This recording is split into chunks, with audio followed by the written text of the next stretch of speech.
Assalamualaikum warahmatullahi wabarakatuh. Perkenalkan, kami dari kelompok 6 akan mempresentasikan tugas besar kami, perancangan antena dipol setengah lambda. Di sini ada saya Yulintiada Pujaan Tanita. Saya Sinta Ramadhani. Saya Merlia Putri. Ya, latar belakang dari tugas besar ini adalah ketika komunikasi jarak jauh, terutama di daerah berbukit atau berhalangan, diperlukan adanya perangkat relay untuk memastikan sinyal dapat diteruskan tanpa hambatan. Dengan menggunakan relay pasif dengan antena yang dipasang pada titik yang sesuai, dapat memastikan jalur komunikasi ya tetap berada dalam line of sight. Untuk mengatasi hambatan medan dan memastikan komunikasi yang handal, antara titik A dan B diperlukan relay pasif yang memperpanjang jalur transmisi. Rumusan masalah ada 3, yaitu yang pertama merancang suatu antena relay dengan spesifikasi yang sesuai. Yang kedua menentukan tinggi antena pada relay untuk antena yang menghadap ke A dan B agar terjadi komunikasi line of sight. Yang ketiga, jika daya transmit pada A sebesar 40 watt, apakah daya yang diterima pada B akan sesuai dengan sensitivitas sistem yang diinginkan? Jika tidak sesuai, maka berapa daya minimal yang harus dikirim pada pemancar A? Dasar teori. Yang pertama ada link budget, analisis kuantitatif dari kekuatan sinyal radio dalam suatu sistem komunikasi nirkabel, mulai dari pemancar hingga penerima. Link budget mempertimbangkan semua elemen yang mempengaruhi kekuatan sinyal. Untuk komponennya yaitu pertama transmit power yaitu PT, gain antena GT dan GR, path loss itu LP, system loss, receiver sensitivity PR, dan fading margin. Yang kedua yaitu ada Fresnel zone, area berbentuk elipsoid antara dua antena pada jalur komunikasi nirkabel yang mempresentasikan daerah di mana sinyal gelombang radio dapat menyebar dari pemancar ke penerima tanpa mengalami gangguan signifikan. Karakteristiknya yaitu ada zona primer, zona sekunder dan lainnya, terus ada efek halangan. Berikut adalah perancangan antena. Yang pertama adalah perhitungan untuk Fresnel zone dengan rumus akar N dikali lambda dikali D1 dikali D2 dibagi D1 ditambah D2 menghasilkan nilai 14,67 meter. Selanjutnya yaitu perhitungan link budget. Yang A itu ada A ke relay di mana L-par-nya itu dengan nilai 92,45 ditambah 20 log FGHZ ditambah 20 log DKM di mana mendapatkan nilai L-par-nya sebesar 120,67 dan P relay-nya dengan nilai min 16,15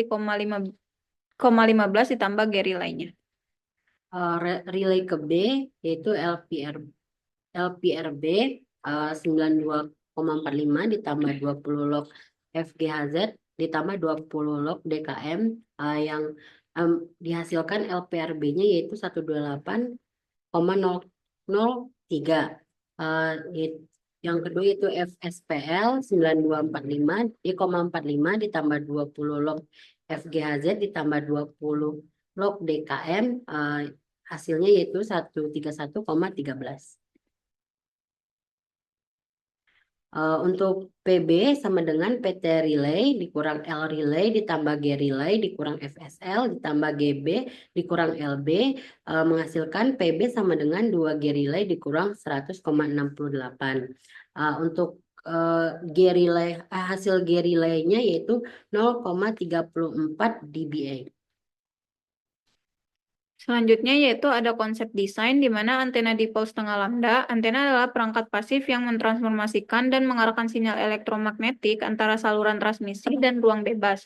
Antena dipol terdiri dari 2 silinder konduktor dengan feeder di tengah, memiliki struktur sederhana dan sering menjadi dasar antena kompleks. Selanjutnya pola radiasi. Pola radiasi antena dipol half wave berbentuk toroidal atau donat di sekitar antena memiliki gain yang moderat dan bersifat omnidireksional pada bidang horizontal atau memancar ke segala arah di bidang horizontal. Selanjutnya yaitu jenis antena. Nama half-wave merujuk pada panjang fisik antena yang setara dengan setengah panjang gelombang dari frekuensi operasi. Half-wave memiliki desain yang sederhana, yaitu terdiri dari dua elemen logam atau konduktor yang masing-masing memiliki panjang seperempat panjang gelombang. Elemen ini biasanya simetris dan dipasang sejajar. Selanjutnya yaitu bahan antena. Antena dari bahan tembaga atau copper. Tembaga dari bahan yang sangat baik untuk pembuatan antena karena konduktivitas listriknya yang tinggi, daya tahan terhadap korosi, serta kemudahan dalam pembentukan desain antena. Selanjutnya yaitu perhitungan dimensi antena, parameter. Yang pertama frekuensi resonansi dengan nilai 4,3, satuannya GHz. Yang kedua ada panjang gelombang 69,7 mm, impedansi 73 ohm, panjang antena dipol 34,85 mm, feed gap 1,161 mm, radius antena dipol 0,58 mm. Yang idealnya itu 1. Berikut adalah hasil simulasi yang telah kami lakukan di antena setengah dipol. Sebelum optimalisasi, parameter S-nya itu negatif min 10, dan VSWR-nya itu 1,8. Tapi sesudah optimalisasi, parameter S-nya itu negatif 32 dengan VSWR 1,4. Di sini terlihat bahwa VSWR-nya itu meningkat kualitasnya dari 1,8 ke 1,04. Berikut adalah gambar beam width-nya dan juga pola radiasinya. Dah. Tadi di CST melakukan simulasi CST. Di sini ada kami membuat 2 silinder. Silindernya ada silinder untuk dipol, ada juga silinder untuk feed-nya. Untuk dipol di sini menggunakan perhitungan L/2 dan untuk feed-nya itu menggunakan perhitungan gap feed dibagi 4. Ini parameternya. Lalu setelah ada 2 silinder, silinder yang pertama itu bolehan diinsert ke silinder yang kedua sehingga di cut kayak gitu. Nah, hasil cuttannya itu nanti face yang ini dan yang ini, keduanya diklik lalu disambungkan dengan discrete port. Di discrete port ini kami menggunakan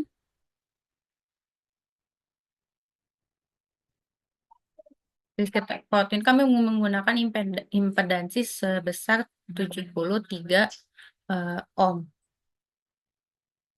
Lalu selanjutnya adalah hasil dari simulasi.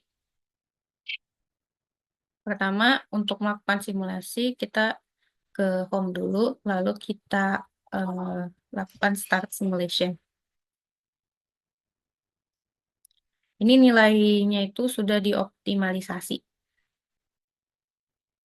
Untuk yang belum dioptimalisasi, sama aja caranya, hanya saja panjang L-nya masih yang kemarin, masih yang sebelum, masih yang dari hitungan di logbook 2.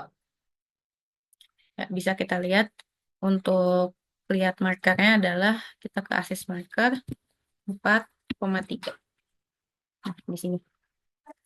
Lalu bandwidth-nya itu pengurangan dari 14,6 dikurangi 14,8. Lalu untuk VSWR-nya juga sama, di sini 1,04. Di sini juga ada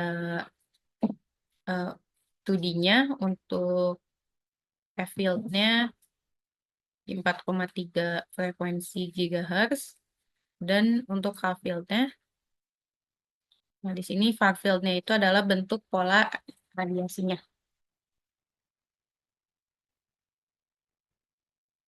Pola radiasi di 3 dimensi dan ini pola radiasi di 1 dimensi.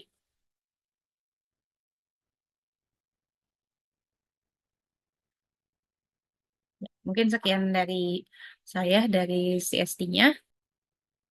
Maka dapat disimpulkan bahwa antena di pos tengah lambda yang dirancang memenuhi spesifikasi yang dibutuhkan untuk sistem relay pasif dengan gain 2,099 dBi pada frekuensi 4300 MHz. Hasil optimasi menunjukkan performa yang sangat baik dengan VSWR 1,04 yang idealnya itu kurang dari 1,5, return loss 32,54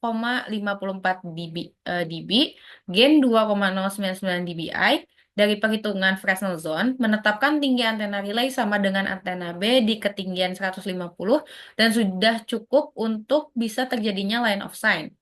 Analisis link budget menunjukkan bahwa dengan daya transmit 40 watt pada titik A, daya yang diterima di titik B, negatif 100 dBm, memenuhi sensitivitas sistem yang dibutuhkan, negatif 110 dBm.